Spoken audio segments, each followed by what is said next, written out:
Hi Sandra, Hello, how is it what do going? could you hear me? Hola, hola. Hola, Rocío.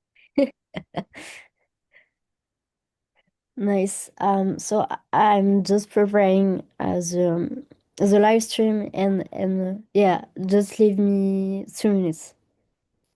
Yeah, don't worry.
Hello, hello.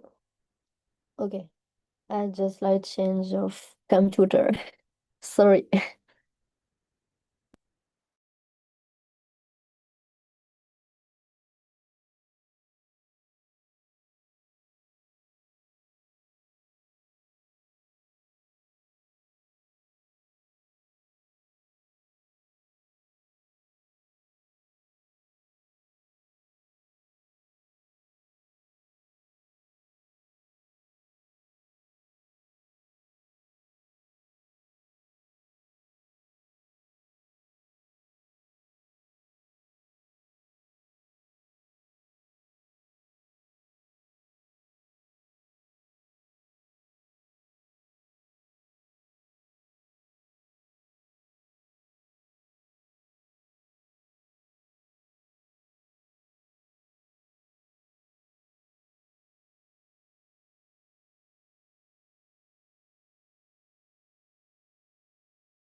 Okay, so I will just 2 minutes and we can start. I will also make like a recap on the chat, like a reminder, sorry.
Hi everyone. uh, so uh, wait, good. So yeah, I just launched the stream on X. Like I will put the link. Okay, nice, nice. So you can see it here, and then and then after that, when all is good, I will we will switch to Sandra and start the the station. I mean, all right. So just let me change right now, and we will start naturally the session. Yeah, sorry for the 3 minutes left. All right. Um. So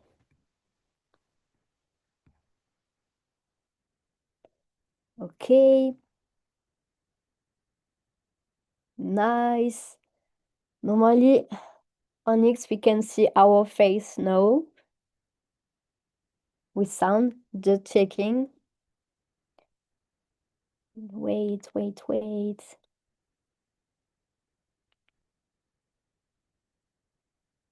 Ok, ok, c'est parfait. Um, we're all good. So thanks, Sonia, for the Sandra for the session today. Yes, sorry, because I was just in call with Sonia just before. That's why. Yeah. So Sandra and I, we know each other since a while, probably 2 or 3 years. I don't know. um, but yeah, like we were working in that together before, like through Anidas and also Erdau. So yes, she will give you an overview of her journey into Web3. It's like really inspiring. And so yes, before starting, it should be super nice if you can introduce yourself. We are really glad to have you today. And you are also one of our mentor into DevTrack, so really glad you are here. Thanks, Alen. Yeah, you just shared that we met each other like 2 years ago or something like that. And it's awesome because we both have grown so much from since then, and it's really beautiful to keep encountering each other in this type of spaces. And I'm really proud about what you have built with the three pack. I think it's one of the communities that is always mentioned by other protocols, like, hey, this community is doing a lot of stuff, and I'm really proud that we are connected. And that I am, yeah, that I have see how you have been growing so much in the last years. And well, I'm going to introduce myself. My name is Sandra Carrillo. I am from Venezuela, but I'm living in Colombia for the last 3 years. And I have been building or contributing to communities for 4 years. Also, I had been involved with DeFi protocols or working directly with DeFi protocols from 4 years ago. And yeah, I think that my journey, thanks to all the contributions and the communities in general, I have been able to grow a lot until becoming part of the Uniswap Labs team. And yeah, today I'm going to share with you all a little bit about DeFi 101. The idea is to make this session really friendly. I won't make it like the class or very structured, but more like a conversation. And yeah, to share with you all about DeFi more as users and not so much as builders. So this is the idea of this is that you get out of this call feeling like prepared to start using and experimenting with DeFi apps in general. So yeah, that's the idea of today. So English is not my first language. I had to say this, so probably I will have some mistakes over there. So excuse me about that. But yeah, Very good. I'm really happy to be here with you all. Thank you, Sandra, for your introduction. Yeah, I can't wait like to educate the community about DeFi because it's like a main topic in Web3 and it's super important. So I don't know if it's all good. It's super important for them. And especially having the user view is a great thing because before building like world class application, you have to be user. So that's why we really care about this kind of station.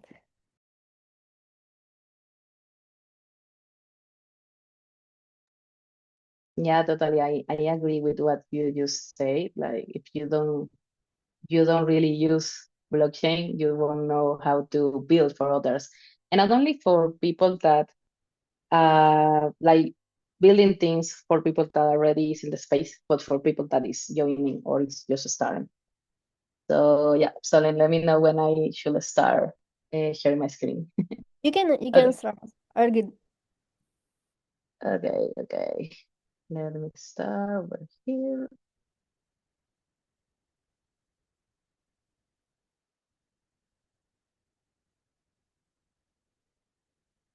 And are you all able to see my screen? Yep, Yeah. awesome. Well, okay, let's start with DeFi 101. As I told you before, I want to make this friendlier than the usual workshops. So let's start with this agenda. Basically, we are going to start talking about what is DeFi, why decentralized, why is this word so important in this space, why DeFi is different. So we are going to see some key difference between traditional finance and DeFi and the impact and utility. How big is DeFi right now? What does this TVL letters mean? And some DeFi use cases, and what's the role of Uniswap in DeFi in general? So the idea is that you can you can get an overview about DeFi after this session. And after this session on Tuesday, we are going to have another one just focus on Uniswap mainly. But this one we are just like doing our first baby steps. I know that some people may know more about this, but yeah, I'm just focusing on everyone, like people who are starting and also people who has been interested about DeFi in general, but maybe hasn't tried their first app because are a little bit scared or something like that. So the idea is that you can get out of this call feeling confident to start interacting with this ecosystem. So let's get started with intro to DeFi, what's DeFi and why decentralized. So to start, let's find out what is DeFi in general. The term DeFi refers to an ecosystem of financial applications and protocols that are built on decentralized blockchain. So DeFi is centered around the idea that anyone should be able to access services and tools with real-world financial applications. For example, I'm an immigrant in Colombia and I can access to some services that are like from the traditional finance. While in DeFi, I can just use these apps or on-chain apps without anyone asking me for a lot of paperwork. So this is very interesting because we can remove barriers of the traditional finance and start to provide real world total access to financial applications. So DeFi is just decentralized finance, but we like to say DeFi because it's a fancy and really interesting word. So that's behind of this DeFi word. And at the end, it's just finance without banks, powered by blockchains. So this is what DeFi is and the idea behind it. But we also should know what is DeFi built on. So DeFi is run on a stack of core building blocks that are working together to make this work or to make this total access and global access to these financial apps. So we have five things that are behind the scenes of DeFi. First, we have blockchain that you all are very aware about this, but I like to say that blockchains are like operating systems like Windows or Mac OS, where basically you can use any app using one of these systems. in a laptop or a desktop. And basically, when you use Chrome, you are using Windows or Mac behind it, or Linux, another operating system. And in this case, blockchains are the same, but it allows you to, or this is the infrastructure to power DeFi apps. So when you're using Uniswap, you are using these blockchains that are behind it too. But to start accessing to DeFi, you need an on-chain wallet that that are apps or devices that lets that any user have self-custody about their crypto and connect with DeFi apps like the Uniswap wallet. We have a specific wallet for this, or we have a specific product that is the Uniswap wallet. This is something I'm going to show you in the next session. But also in DeFi or DeFi apps are built with smart contracts that I think you all are just starting your path to become these smart contracts developers. So basically, these are blockchain native computer programs that can automate tasks and cannot be altered by a malicious party. So that's the interesting part, because in traditional finance, anyone can come and say, I'm going to pause this, or I'm going to delete something or add something, and you will never know about it. But in blockchain, basically, you can know whatever is happening with a smart contract, or what are the actions that someone is doing, because we can track everything. And for to use it, we don't only need this code, but also we need these apps or on-chain apps that are smart contract powered apps designed to run in blockchains like Ethereum. And finally, we have the cryptocurrencies that are these digital assets designed to use for use in blockchain transactions such as Bitcoin, Ether, and stablecoins like USDC. Right now, everyone knows about Bitcoin and Ether, but there are a lot. There are a lot of cryptocurrencies or crypto assets out there, and everyone is starting to get to know a little bit more and more about it. So yeah, basically for DeFi to work, you need cryptocurrencies to interact with it, decentralized apps that allow you to use that front end. Both these decentralized apps are built with a smart contract or with this backend program. And to connect to it, you need an on-chain wallet that, and everything that I just mentioned is built on top of blockchain. These operating systems that I mentioned. I see that there is a message. So let me, if there is any, yeah, if there is any question, let me know so I can help. Okay, so let's move on. Why decentralized? Why is this word so important for everyone in blockchain? It feels like everyone had it in their speech every day. So in traditional finance, the thing is that a small group of people can decide who gets access to their services or the financial services in general. And they often take a code for themselves. I'm going to explain a little bit about that in one of the future slides.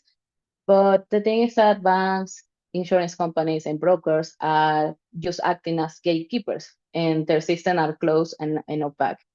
And with decentralized finance, the thing or what we are looking for is that no one is in control. Anyone can access to these tools anytime, anywhere, without needing permission or paying a middleman. For example, as I told you before, I'm an immigrant in Colombia, and while I have all my papers and everything, I cannot access to some financial systems, for example, for credits, or I cannot even have a credit card right now because I need another paper that is like a permanent residence and I'm waiting for it.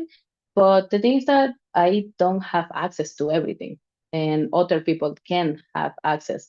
And the thing is that someone decides this, someone is deciding that there will be citizens that won't have access, but there will be others that, yes, they will. But this is very close. So that's something that decentralized finance and in general decentralized apps are working to solve, so everyone can have access because we are building open, transparent, and building for everyone out there. And this is why decentralized work is so important in not only in DeFi, but in blockchain in general, because we are building something different than the traditional tools. So let's deep dive on why is DeFi really different from traditional finance. And I like to share this table of 5 features that make DeFi very different. For example, in traditional finance, there is a middleman. So we have banks, brokers, and third parties that are always in between us and the services. While in DeFi, we don't have any middleman. We basically have use smart contracts. The access in traditional finance is restricted. We have used paperwork that allow us to get access to these tools. So, for example, if you want to open a bank account, you need a lot of papers, or yeah, you need to take a lot of your information to give to this bank or to any other company to get access to what they are offering. While in DeFi, this is open to anyone with internet. And also we have transparency in DeFi finance because any transactions can be verified on blockchain. While in traditional finance, these are private transactions and everything is run behind the closed doors. So you don't really know what they are doing with the funds you have in, for example, your bank or in a broker. While in DeFi, you can just go and look into the scanners, for example, Etherscan, Uniscan, Scan, and others, to get to know or get an idea of what is happening with your tokens and other transactions.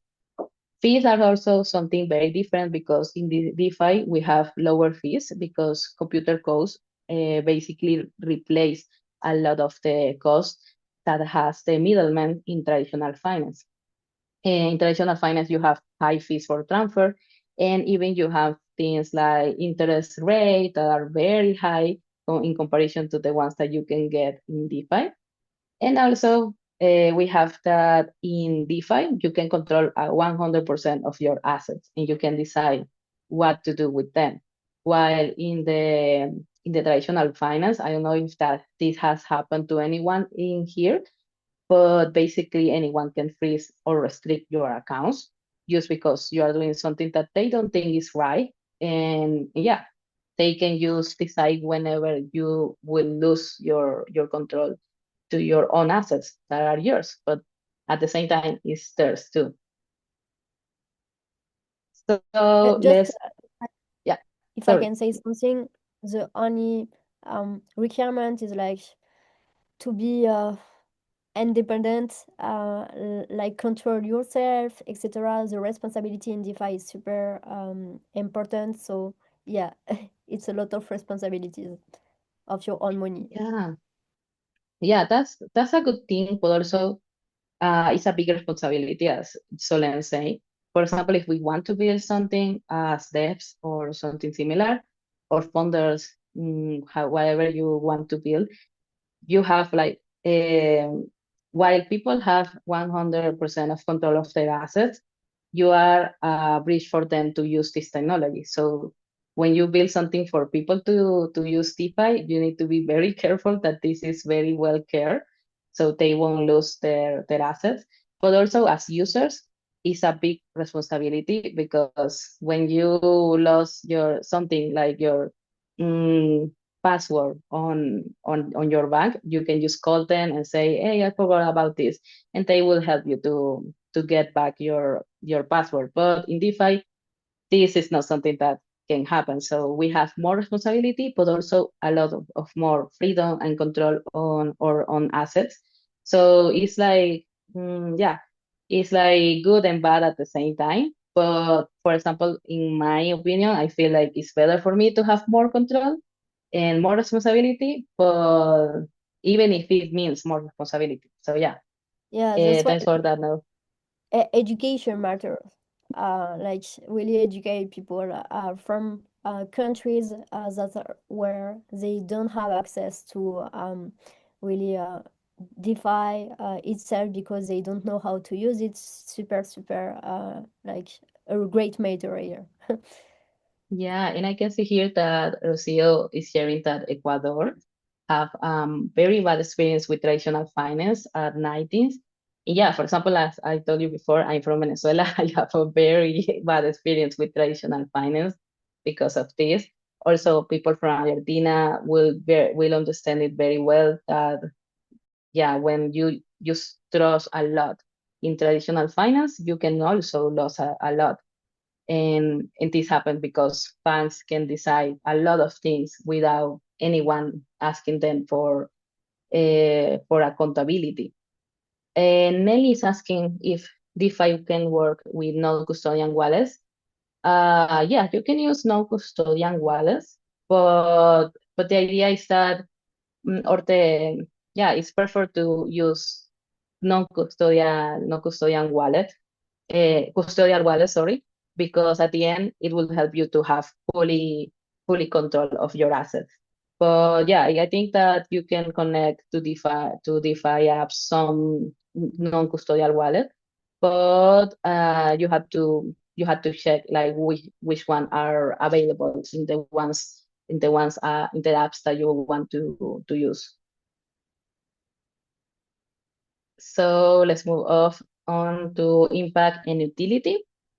Okay, this is where I'm going to talk a little bit about what is TBL and show you some use cases and also tell you about Uniswap role in DeFi and why Uniswap has been very important in this DeFi journey. And yeah, let's move on. So the first thing is to know how big is DeFi. Paula is asking if DeFi is not regulated by any entity, and yeah, we are not regulated by any entity, and yeah, that's something good, but at the same time is risky. So that's where we need to do like our own research to understand what are the apps that we are using, so we can trust only in the apps that have like a good, could be a good TBL, or also in the apps that are trusted by other big players out there. So let's talk about what is TBL. So DeFi has grown into a multi-billion-dollar ecosystem, and we are basically offering alternatives to financial services. I see Tassalent share DeFi Llama. This is an amazing tool to know about DeFi apps and DeFi protocols in general. I totally recommend it to use it and get a sense about what are the top protocols and everything. And yeah, so DeFi is very huge right now, and it has grown a lot. And you can see here that the total value lock in DeFi, this was taken like 1 month ago, I think it's from DeFi Llama, by the way. This shows the total value lock, and this means the total amount of assets that are deposited in DeFi protocols. So basically, this number that is a lot, I don't even know how to say in English, shows that there are more people uh, taking their assets into DeFi protocols. So to make a sense on what is TBL, is like the total deposits in a bank. So the more money that a bank holds, the more trust it has from his clients. So for example, when you go to a bank and it's a very new bank, you will probably not open your account there because you don't know about them at all, and you don't want to be the first person to use it. But when you see that, for example, Solen, Rocio, and other friends are starting to deposit their money there, and the bank is showing or sharing that their deposits or their holds are increasing, you will be more into depositing your money there because it's getting more trust from you because other people are trusting in that. So yeah, basically this is the TVL is the total amount of asset deposit into DeFi protocols, and it's a way to show how big is getting the DeFi ecosystem. And this is also, in my opinion, making a lot of traditional players seeing to this DeFi industry or DeFi ecosystem, because they are seeing that a lot of people and a lot of value is locked right now into the DeFi protocols. And Rocio is asking if TBL is a proof of trust to a token. And no, this will be more like the asset deposit into DeFi protocols. I wouldn't say that this is the same to trust of a token because, for example, Uniswap is not holding tokens. Is used a smart contract that is used to create automated market makers, and we are not the TBL on Uniswap is not the same than the trust in one particular token. We are more focused on in the TBL means that is the amount of assets that are deposited, for example, on Uniswap, and that shows that there are a big volume that is focused or that is trusted to Uniswap or to other protocols. Because yeah, not all the DeFi protocols are use tokens, but some are aggregators, DEXs, and others. And I'm going to talk about that in 1 minute to show you a little bit about what use case do we have. So yeah, let's go into that. What can you do with DeFi? Because it unlocks endless opportunities. And I want to share with you all some exciting ways you can get started today. I think I won't mention too many protocols, but I just going to share like some use cases. And so then if you have any example, you can help me like sharing, for example, for lending, you can share what protocols you will recommend or you will mention that are related to that. So, for example, the first one, or the first thing that many people use in decentralized finance are decentralized exchanges or DEXs, like Uniswap protocol that make easy to trade digital access directly. So basically here, as you can see, this is just a screenshot of the Uniswap interface. And here I can choose that I want to sell X token for Y for the token Y. So to buy this token. So for example, I can use Ether or a lot of other options that you can get here from at least 14 chains. And also you can select which one do you want to take or do you want to buy. So how does this work behind the scenes? And that's the next case. And yeah, basically here you can just change one token for another without using any centralized exchange or selling your token for fiat money or for cash. You can just use a decentralized exchange like Uniswap. So an example is that you can imagine that you are being able to trade one stock from one company that you own for another without cashing out first. So it's just like exchanging one thing for another. And this type of decentralized exchange will never ask you about your, yeah, like your personal information, who are you, where are you based, nothing like that. You just have to connect your wallet and you will be able to swap anytime, anywhere. Uniswap is just an example, but there are a lot of other decentralized exchange, not as good as Uniswap, obviously. But yeah, this is the idea. Um, Like Uniswap is the main one, in fact. yeah, It's the and in leader. fact, the interface is, if you see like different dexes are very similar because at the end, like we pioneering this, and a lot of people started to make the same interface. I had the question here.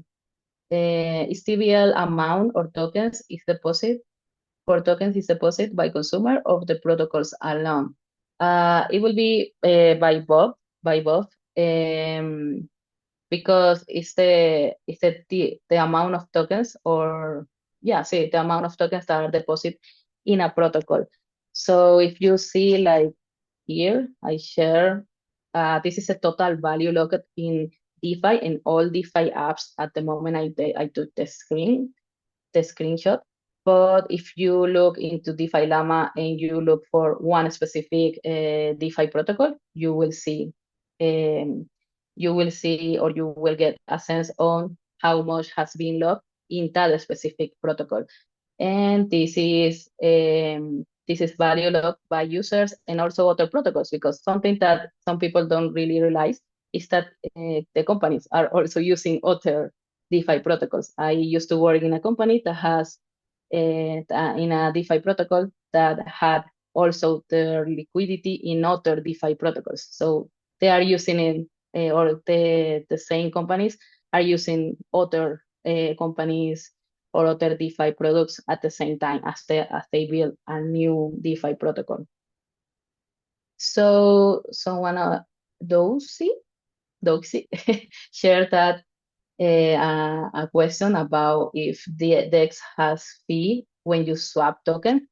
Yeah, you have a fee when apart from the gas, like you pay for the gas, but also you have an extra fee because that's the way these DEXs are getting revenue from what they are doing.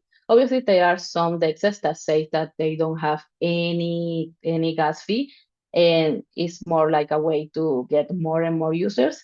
But the majority has their own fees because it's also a way they can provide earnings to their liquidity providers. And I'm going to talk a little bit about this in the next slide. And also we have another question about any simulation platform. How can get how can we get the data, or how can we create pools? Okay, I'm going to tell you about this in the next slide. And also we can just take a quick look on how to activate a simulation platform. And how to get DEX data. I think there are some data aggregators like the DeFi Llama and others that can provide you the data you are looking for to find out about the data you are interested. Okay, so for this to happen, for me to just come here and say, okay, I want to sell Ether for X token, for example, USDC or any other, and to make this really easy and quick, there has to be something behind this, because it's not like you can come and create magic tokens or something like that. Basically here, what happened behind this or behind the excess is something called liquidity provision or liquidity pools, because this allows that anyone with a crypto wallet can earn fees by depositing their assets into liquidity pools. So when I'm going to use this as a user, someone already provides some liquidity before. So now I can exchange Ether for USDC because in this liquidity pool, someone made this transaction first. So it's like a stocking vending machine. And when you provide liquidity, you get an earning or a cut every time someone grabs a snack. In this case, when someone does a swap, you get a portion of an earning because the DEX has fees, and part of those fees go to the liquidity providers. So with only a few clicks, you can start providing liquidity, for example, in the Uniswap protocol, and you can just start getting earnings. Now, this is sadly, this is very similar to what banks already are doing with our money, because if I had $100 in my bank account in, let's say, bank one, that will be the name of this imaginary bank. And Solen has something similar, has a bank account in this bank, and he wants a loan, and basically if he wants to get a lending from the bank will just go and pick or take the money from other bank accounts, because they are trusting that no one is going, or not all people will take all their money out of the bank the same day. So they can take like the money that other people are depositing to borrow to other people or to lend it to other people. So yeah, basically the banks are already doing something like this. They are using our money, but the bad news is that we can get anything from it. Like we don't get any earning from what they are doing. And while in DeFi, we have something like this. We have, for example, Uniswap, where you provide liquidity, and when people go and does a swap, you get earning from that. So you can get a dashboard where you can see your positions, and also you can get earning from that. I see that there are some questions when people talk about DeFi. They always talk about the risk and why here most often are scam. How can I avoid falling from them? What are the red flags to identify them? Okay, we can talk about that after the workshop is over because this is really, really important. But yeah, I think that the first thing you need to do is like do your own research on, yeah, let's talk about that right now. You have to do like your own research on what are, yeah, what is the background of this project, like who are the people behind it. For example, you can look for the founders and you can get a sense about who is building this and are they trustable, have then been involved if on in other big protocols or something like that. That's one thing I will do. But also you will, something that I think that is important is ask also your friends, people that you feel that also has been a part of this ecosystem for more time, and you can ask them like, hey, what do you think about this protocol? And if they tell you like, yeah, I know people that are already using it, or I already using that protocol, that will give you more trust on how and in why to trust in some protocols. So yeah, I think that some red flags is that even when we want to try and test new protocols, we have to be very careful, even if it's a friend's protocol, because there is a lot of risk out there, right? But also one thing I will recommend, I know that this is an extra step that is seems like a little bit tedious, but you can look about the audits that this protocol that you want to try or test has been under too, because the more audits, the more safe the protocol will be. And yeah, the DeFi protocols spend a lot of money to for these audits. Okay, Neha is asking if it's legal to provide liquidity in all countries. Well, this is DeFi, and basically you don't need like permission to do it unless in your country is like completely illegal because they made a horrible a horrible law about how you can do it. But yeah, I think that in any country you should be able to do it. Who, if a president tweet about that, just not do it. Yeah, please don't trust politicians, politics in general.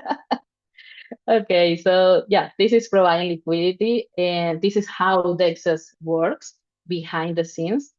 So it's not magic. Basically, you are using or you are getting the tokens that other people are providing here.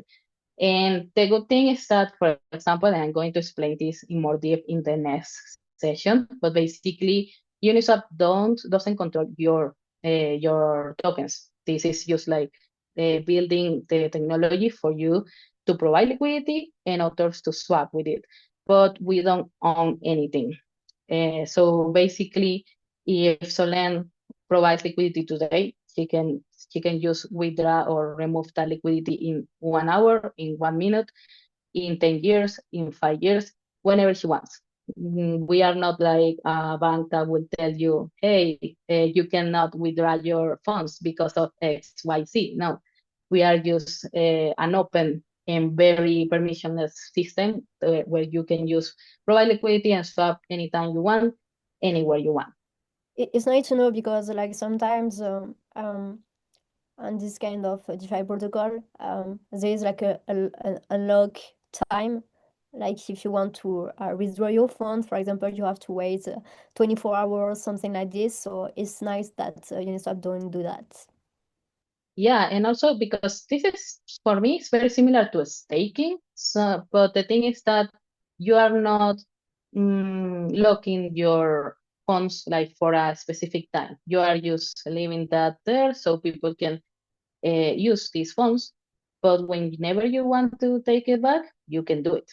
And yeah, you can, I don't know, if you provide a liquidity, if you provide liquidity today and you see that the range of price is getting crazy because the market is very bullish or very bearish, you can just remove it whenever you want.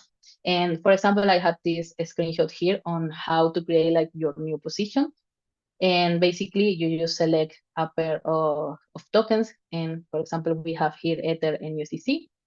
And then you can select a price range. This is another thing we will talk in the next session.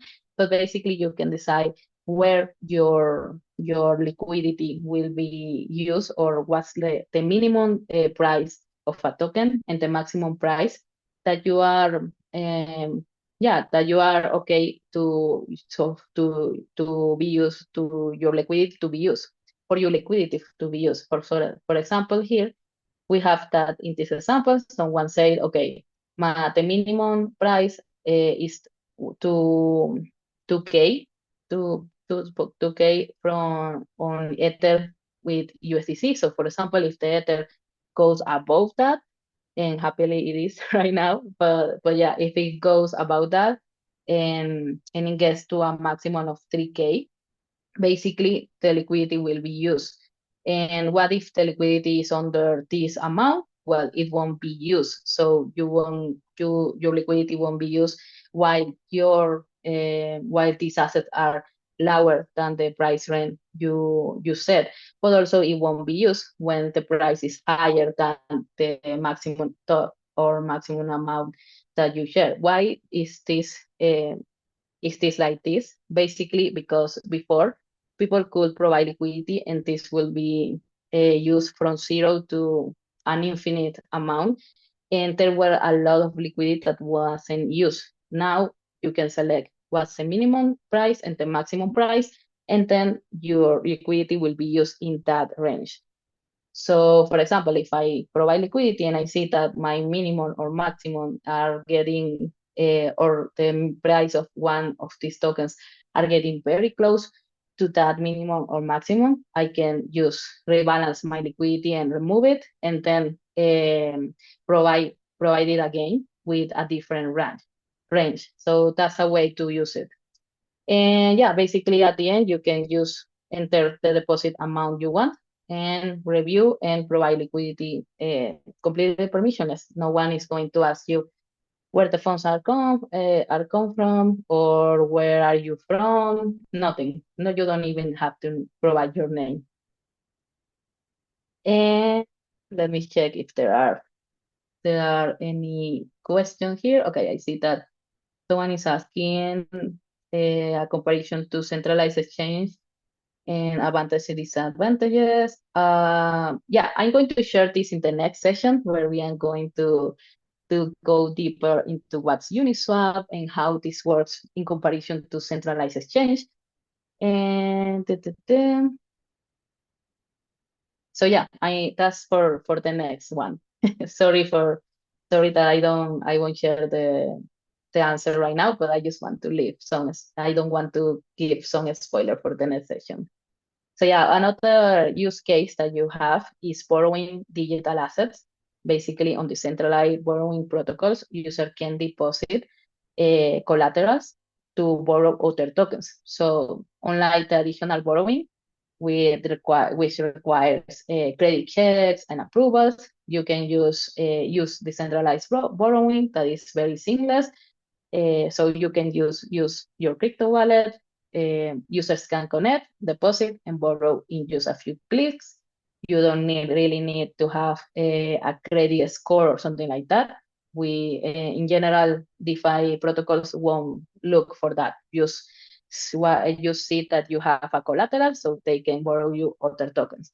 For example, some people, what some people do is that instead of selling their volatile assets, for example, Ether and others, you can use take that Ether, send a deposit into a borrowing protocol, and ask for UCC, for example, or stablecoin as the borrowing. So you can use the USDC, and then when you have already used the USDC, you can take that again and deposit again in the borrowing protocol and get your Ether. So you won't lose any value in this case, unless your Ether will be very, very low in price, and then the protocol will take that as the payment for this borrowing. Solen, I don't know if you have any.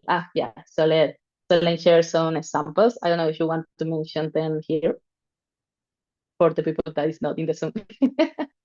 Sorry, what's the question?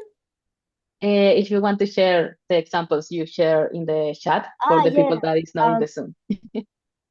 yeah, AV is the most used actually, and then also there are Morpho. So the difference is like you can with Morpho you can create pool like permissionless. So that means anyone can create a market. And while with AV, like it's more regulated with governance. So basically, if someone wants to create a pool, this one has to be approved by the governance before being into the platform. So it's less risk. But Morpho is really great too if you like risk. Like I mean, the risk is just into a specific pool and not other one. So yeah, I mean like there's two landing borrowing protocol are the most used actually. Awesome. Thank you so much for those examples. Yeah, I see that someone asked for the simulation platform, and Vinicius, thank you, Vinicius. You have shared the DeFi Lab and also River Finance. Thank you. Those are very good examples on how to simulate your Uniswap pools and others. So yeah, let's move on to I think the And by the way, last case. Yeah, by the way, go ahead. later we're gonna have like a couple of session with AAV and Morpho too. So it's gonna be great to like Oh, dive into this awesome. area. Love it. I love it. Okay, so we also have the last, I think the last, no, it's before the last one. Another real use case is real world assets. Some people think that this is only like art or something like that, or things that has nothing to do with DeFi, but the reality is that real world assets are also DeFi. And these are representing assets like real estate, artworks, as digital tokens, and it makes easier to prove and transfer ownership. So basically, tokenization allows for to fractionize ownership, so we can have 1 million of different people with able to verify that they own a stake of a painting like Mona Lisa or something like that.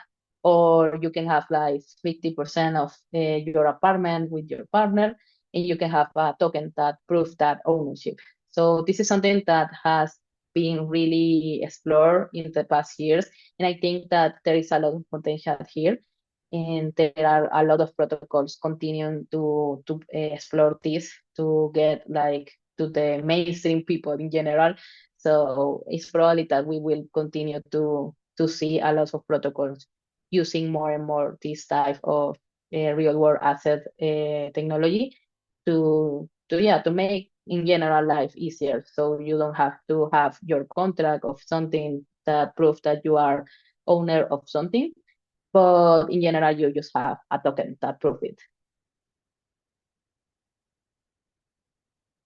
Okay, so Mihaela is asking if tokenization requires a lot of governance approval, etc. So everyone can agree of the value of an asset in the real world versus digital token. Yeah, I think that's the main barrier of this. Like there is a lot of barriers to make that this is not only for people that is in blockchain, but that is really valuable for anyone in a country. So yeah, this is something very important, and that's why I think that it hasn't been like a boom so far, because there is a lot of work to do in governance approval and more.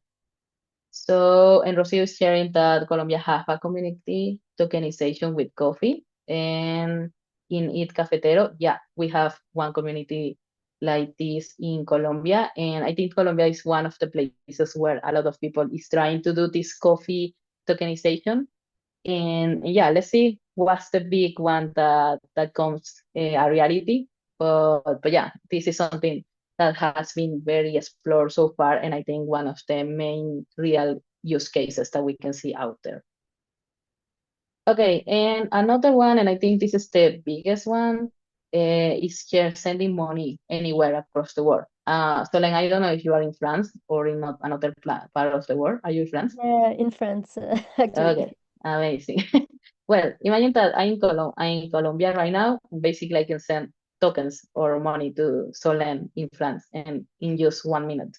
And he will receive it and he will spend it whenever he wants or whenever he wants. And yeah, basically, this is something that is very hard to do in traditional finance because DeFi transactions don't go through banks, payment processors, or currency converters. So that reduce a lot delays and fees. So for example, my family is in Venezuela and I constantly sending tokens to them to help them with their personal expenses or something like that. So I don't have to go to a exchange office or something like that and send them cash and then they will go to another office there. No, they just can receive it with their app or their own chain wallet and that's all. And this is great because right now we also have like another layer that are these crypto prepay or crypto credit cards in general that allow you now to spend your crypto directly using it in the real world, and you are basically funding your car with your tokens. So that's great because we are right now in a great point in comparison with before, because before you had to change or exchange your crypto assets to fiat money to spend it in the real world, to call it in a way. But now you can use prepaid cards or something like that. So yeah, this is an amazing progress that we have done. And so this is something very important. And yeah, I think that is one of the biggest cases. And I think I'm almost out of time, so I'm going to share quickly what's the Uniswap role in DeFi, and then I will answer some question over here. So basically, Uniswap is very important for DeFi because we have a decentralized trading infrastructure, because we have pioneer automated market makers, enable everyone or anyone to swap tokens directly from their wallet without relying on centralized exchange or order books. Also, we have open and permissionless liquidity, so anyone can provide liquidity, as I told you before, to Uniswap pools and earn fees. No need to use intermediaries or approval. And this really empowers users and supports long-term assets. And finally, but not least, we have composable building block.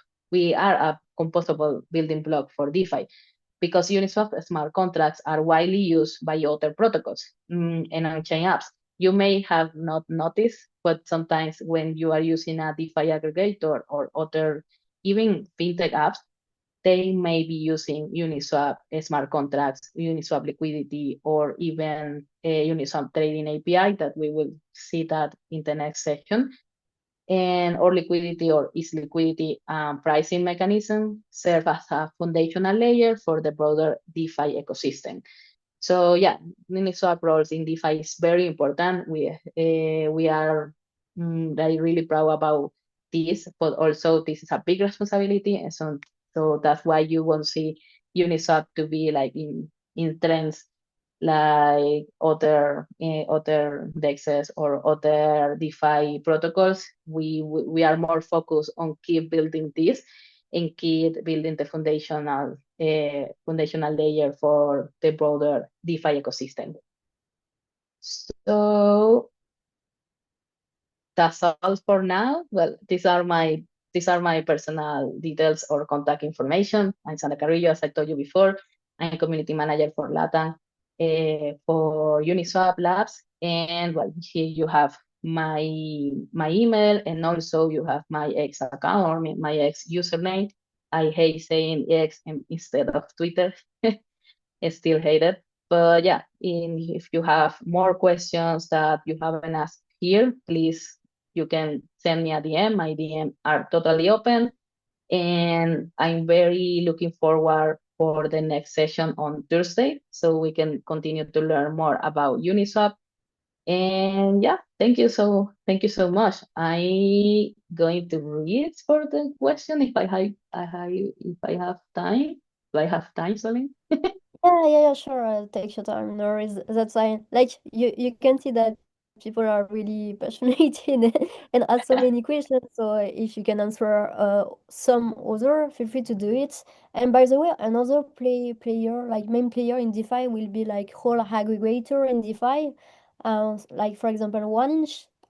Like to make sure you will get the best fees rate to perform your swap or whatever. So yeah, it's another area we will explore later.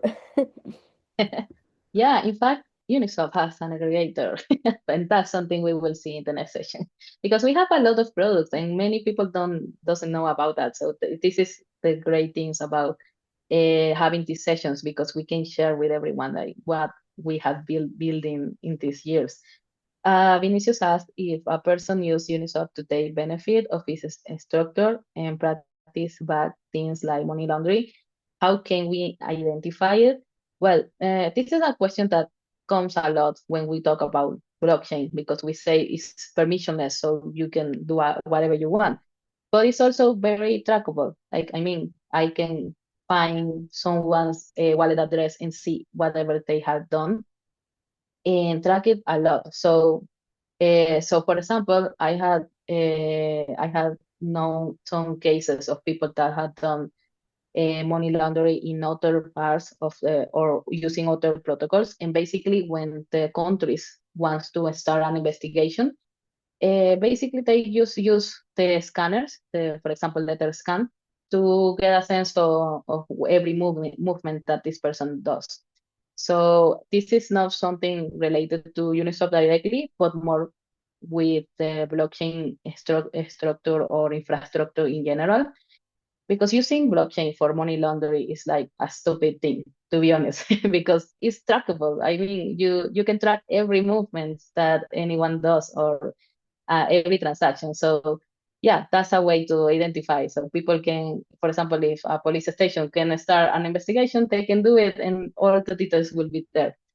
So yeah, money laundering on blockchain is not the best idea. What else? I love that session felt really short.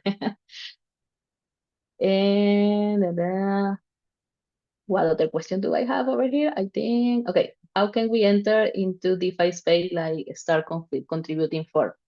Well, there is a lot of ways to contribute. I think that Solen has shared a lot about only those. That is one place to contribute as devs. But also, I think that as user, you can share a lot or you can contribute a lot. Something that is very important in general in DeFi, but also in blockchain is the user experience. So for example, you can share like your talks on I used this app and it was amazing or it was awful. I will I will share like my feedback about UX in general to other apps, but also it's a good idea to help or to contribute in general in places like Only Those or other open source systems because there is a lot to do. So yeah, I just encourage you to everyone to use start contributing because that's a way to do it. But also you can start doing community events. For example, if you are in X city, you can bring an event to your community. And that's awesome because that's another way to contribute. In fact, I started to work on Uniswap basically because I started to make some community events that didn't have like any payment or any reward for me, just because I wanted to share my knowledge. And 1 month after that, I realized that Uniswap Labs were looking for someone that for someone that should do the same thing that I was already doing, that is community management. So yeah, that's a way to contribute, and I will recommend you all to do it. Not only doing it for rewards, but also to make yourself grow a lot. And Ecuador have a Uniswap community to learn more or teach. No, we don't have any community on Ecuador yet. And let me stop sharing. We don't have any community yet. We have only communities on Brazil, Argentina, Colombia, and Mexico. But I can share the Telegram group for Colombia that is very close to Ecuador in case you want to join. And there we share a lot of initiatives we are doing, not only in online, not only in person, but also online. So yeah, that's for now, that's like everything we have right now. But yeah, I also recommend you all to join to the Uniswap Hoops Incubator that is from the Atrium Academy that Solen shared. This is something very important where you can learn how to build with Uniswap tech. But in general, I recommend you all to use the DeFi in general. Like start using it, start playing with it, and become more and more confident. So we can continue to grow this user base and continue to get all the benefits from the DeFi space in general. So thank you so much. I took 4 more minutes. Sorry, Soleil. All good, all good. Yeah, like try to allocate a budget, little budget, and like trying DeFi protocols will be useful for you. Like just exploring, like a budget for exploring. Let's say I don't know, $20, something like this, and then try to perform swap, try to provide liquidity, like loan, yeah, little loan. But yeah, like just figure out the DeFi space, but making sure to be into the right one. And for that, like going to DeFi Llama is a good thing because you can find the top DeFi protocol. You can play with it then. So yeah, um, thanks again, Sandra, for the session today. We will see each other again on Thursday for an introduction to Uniswap itself. So this one was super great. Like people are really, really interesting to be educated into this area. So yeah, quite nice. Later we will introduce the DeFi Builder Club into DevTrack. So from September or October, or maybe like we will check. And especially design one for LATAM and one like more international. So it's gonna be great. All right. Thanks again. Awesome. Thank you all. And well, I'm always available if you have any question, not only about Uniswap and about DeFi in general. I won't recommend anything. I just going to help you to navigate this space. And yeah, thank you so much for coming. See you on Thursday. It has been Yeah, an amazing session. great. Thank you again. Tschüss.